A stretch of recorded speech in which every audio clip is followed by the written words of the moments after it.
എല്ലാവർക്കും നമസ്കാരം. മഴയൊക്കെ എങ്ങനെയുണ്ട്? അടിപൊളി മഴയല്ലേ? ഞാൻ വിചാരിച്ചു മഴ ആയതുകൊണ്ട് ഒറ്റ കുഞ്ഞുങ്ങൾ ഉണ്ടാവില്ല എന്നാണ് വിചാരിച്ചത്. പക്ഷെ ഒരുപാട് പേര്, ഭയങ്കര സന്തോഷം. എല്ലാവരും എന്നെ കാണാൻ വേണ്ടി വന്നതാണോ? ആണോ? വലിയ ഓണമല്ലേ? അല്ലേ? എന്തായാലും ഒത്തിരി സന്തോഷമുണ്ട്. എന്താ നമ്മുടെ ഒരു ഫാമിലിയില് ഒരു ഷോപ്പിന്റെ ഇനാഗുറേഷൻ പോലെയാണിത്. അതെ, അനു ചേച്ചിയുടെ പേര് മനുവാണ്. അതെ, നമ്മൾ 2 അണുക്കളാണ്. അണുക്കളല്ലല്ലോ, അനുവാണ്. ചേച്ചി എനിക്ക് അതുകൊണ്ട് തന്നെയാണ് അനുമോളെ വിളിക്കാന്ന് വെച്ചത്. എന്നെപ്പോലെ തന്നെ ഒരു ആണിരിക്കട്ടെ കരുതി. അതോ ഇഷ്ടമുള്ളതുകൊണ്ടല്ല? അയ്യോ, ഇഷ്ടമുള്ളത് കൊണ്ടല്ലേ? ഇഷ്ടമുള്ളത് കൊണ്ടാണ്. ഭയങ്കര ഇഷ്ടമാണ്. ഞങ്ങൾക്ക് എല്ലാവർക്കും ഭയങ്കര ഇഷ്ടമാണ്. സ്റ്റാർ മാജിക്കൊക്കെ കാണുമ്പോഴത്തേക്കും ചിരിച്ച് മടുക്കാം. ഇത് ഞാൻ പറഞ്ഞു പറയിപ്പിച്ചതല്ല. അല്ലല്ല, സത്യമായിട്ടും അല്ല. മീഡിയക്കാർ വിചാരിക്കും ഞാൻ ഇത് പറഞ്ഞു പറയിപ്പിച്ചതാന്ന് വിചാരിക്കും. ഇല്ല, പറഞ്ഞു പറയിപ്പിച്ചല്ല. ഞങ്ങളെല്ലാവരും ഭയങ്കര ഇഷ്ടമുള്ള, ഞങ്ങൾക്ക് എല്ലാവർക്കും ഭയങ്കര ഇഷ്ടമുള്ള അനുവാണ്. അതുകൊണ്ട് തന്നെയാണ് അനുവിനെ വിളിച്ചത്. പിന്നെ അനുവിന്റെ സ്റ്റാർ മാജിക്ക് സ്ഥിരമായിട്ട് കാണുന്നുണ്ടായിരുന്നു. അതിനകത്ത് കണ്ടുണ്ടായിരുന്നു. അപ്പൊ ഇല്ല, ഇപ്പൊ കുറച്ച് ദിവസമായിട്ടില്ല. അതായത് ഈ ഷോപ്പിന്റെ അതെ. അതുകൊണ്ടാണ് അത് സ്ഥിരമായിട്ട് കാണാറുണ്ടായിരുന്നു. തങ്കച്ചനുമായിട്ടുള്ള കോമ്പിനേഷനൊക്കെ ഭയങ്കര തളർത്തുമായിരുന്നുണ്ടായിരുന്നാലും അതെല്ലാം കണ്ട് ഞങ്ങൾ ഒത്തിരി എൻജോയ് ചെയ്യാറുണ്ട്. ഭയങ്കര ഇഷ്ടമാണ് അനുവിന്. Love you. ഓക്കെ, എന്തായാലും ഭയങ്കര സന്തോഷം. എന്താ പറയുക, സ്നേഹം കൊണ്ട് ഞങ്ങൾ പൊതിഞ്ഞു കളഞ്ഞു. എന്തായാലും നമ്മുടെ മഴ ചിലപ്പോൾ നല്ല ലക്ഷണമായിരിക്കും അല്ലേ? ആയിരിക്കും. മഴ നല്ല ലക്ഷണമെന്ന് ഞാൻ കേട്ടിട്ടുണ്ട്. അപ്പൊ എന്തായാലും ഒത്തിരി പേര് വന്നിട്ടുണ്ട്. ഒത്തിരി സന്തോഷം. നമ്മുടെ ഇവ ബ്യൂട്ടി സലൂൺ, ലേഡീസിന്റെ സലൂണാണ്. ചേട്ടന്മാരും വിഷമിക്കേണ്ട, ജെന്റ്സിന്റെ സലൂൺ അല്ലാത്തതുകൊണ്ട് ചേട്ടന്മാര് നമുക്ക് ഇനിയിപ്പോ ഇത് സ്റ്റാർട്ട് ചെയ്തിട്ടുണ്ട്. അപ്പോൾ ഭാഗ്യം വെച്ചാൽ ചേച്ചിക്ക് ഒരു യൂണിസെക്സ് സലൂൺ തന്നെ തുടങ്ങാൻ ഭാഗ്യം ഉണ്ടാവട്ടെ.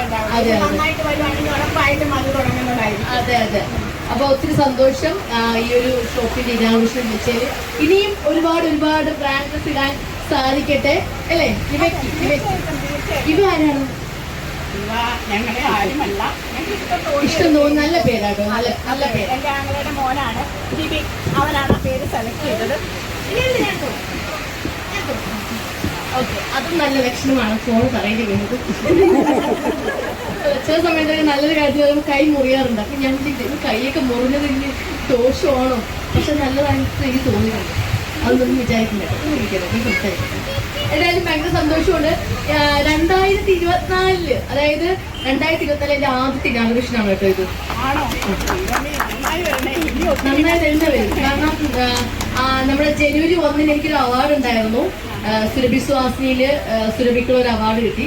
അത് കഴിഞ്ഞ ശേഷം പിന്നെ എന്താ പറയുക, ഇനാഗുറേഷൻ 4-ാം തീയതി ഇനാഗുറേഷൻ ചെയ്യാൻ വേണ്ടി ഇരുന്നതായിരുന്നു. ഞാൻ പറഞ്ഞു മാറ്റിച്ചതാ. അല്ലേ? അതെ, 4-ാം തീയതി ആയിരുന്നെങ്കിൽ മഴയില്ല. ഇതിനും കുറെ കൂടി ആള് ചിലപ്പോ നല്ലതിന് വേണ്ടിട്ടായിരിക്കും 4-ാം തീയതി വേറെ ഷൂട്ട് ഉണ്ടായിരുന്നു. ഷൂട്ട് ഉള്ളതുകൊണ്ട് ഞാൻ പറഞ്ഞു ഞാൻ കൈയും കാലും പിടിച്ച് ചേച്ചി ഞാൻ പറഞ്ഞു മാറ്റിച്ചു അല്ലേ. ഒന്നും ചില ആൾക്കാരൊന്നും ഫിക്സ്ഡ് ഡേറ്റ് ആണെങ്കിൽ ചില ആൾക്കാർ മാറ്റാറില്ല. പക്ഷെ ചേച്ചി മാറ്റാൻ മോളെ മാറ്റാം. ചേച്ചി രാവിലെ ഇനാഘോഷം വെച്ചിട്ടാണ് ഞാൻ വൈകിട്ടാക്കിച്ചു. അല്ലേ ചേച്ചി? എല്ലാം ഞാൻ തന്നെയാണ്. ഡേറ്റും തീയതി എല്ലാം ഞാൻ തന്നെയാണ് തീരുമാനിച്ചത്. എന്തായാലും ഭയങ്കര സന്തോഷമുണ്ട്. മഴയായിട്ട് കൂടി നിങ്ങൾ എല്ലാവരും വന്നല്ലോ കാണാം. പ്രത്യേകിച്ച് നമ്മുടെ മീഡിയ ചേട്ടൻ. അതെ, താങ്ക് യു കേട്ടോ. ഓക്കെ, എന്തായാലും എന്താ ചിരിക്കുന്നത്? എന്തായാലും ഭയങ്കര സന്തോഷമുണ്ട്. എന്താ എപ്പോഴത്തെ പോലും എല്ലാ പ്രാവശ്യവും എനിക്ക് എപ്പോഴും കിട്ടുന്നതാണ് നമ്മുടെ സലൂൺ ഓപ്പൺ ചെയ്യാനായിട്ട്. അത് എനിക്ക് ഇഷ്ടമാണ്. കാരണം ഞാൻ എല്ലാവർക്കും പറയുന്ന പോലെയാണ്, ഏറ്റവും കൂടുതൽ ഷൂട്ടിനിടയിൽ ഞാൻ ഒരു മാസം ഒരു 20-25 ദിവസം ഷൂട്ട് ഉണ്ടെങ്കിലും ഞാൻ സലൂണിൽ പോകാൻ വേണ്ടി ഞാൻ സമയം കണ്ടെത്താറുണ്ട്. കാരണം എന്താ, നമുക്ക് എപ്പോഴും സുന്ദരിയായിട്ട് ഇരിക്കണ്ടേ അല്ലേ? സുന്ദരിയായിട്ടൊക്കെ ഇരിക്കാൻ ആഗ്രഹിക്കാത്ത ആരാ ഉള്ളത്? ഞാൻ എപ്പോഴും ആഗ്രഹിക്കും അല്ലേ ചേച്ചി? പോവാറില്ലേ ബ്യൂട്ടി പാർക്ക്? അമ്മ പോവാറുണ്ടോ ബ്യൂട്ടി പാർക്ക്? അതിനെന്താ മുടി ഡൈ ചെയ്ത് കളർ പോയതാണോ? ഇനി ഈ വെയിൽ ഒന്ന് ചെയ്താൽ മതി കേട്ടോ.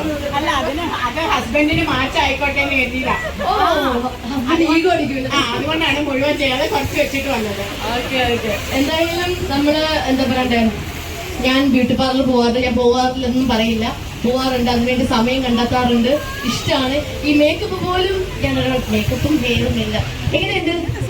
എത്ര സമയം എടുത്തിട്ടാണെന്ന് അറിയാമോ ഇത് ചെയ്യുന്നത്? എന്റെ അമ്മയെ 2-3 മണിക്കൂറായി ചെയ്യാൻ തുടങ്ങിയിട്ട്. അപ്പൊ വിഗ്രഹമല്ല കേട്ടോ, ഏതാ.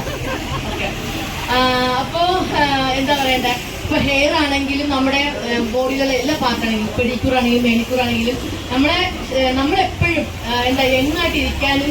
ഇപ്പൊ അമ്മമാരെ വിചാരിക്കില്ലേ എനിക്ക് എപ്പോഴും സുന്ദരിയായിട്ടിരിക്കണം അല്ലേ, അങ്ങനെ ചിന്തിക്കാറില്ലേ? മുടിയൊക്കെ നരയ്ക്കണ്ടേ, അല്ലെങ്കിൽ മുടി കൊഴിയുമ്പോൾ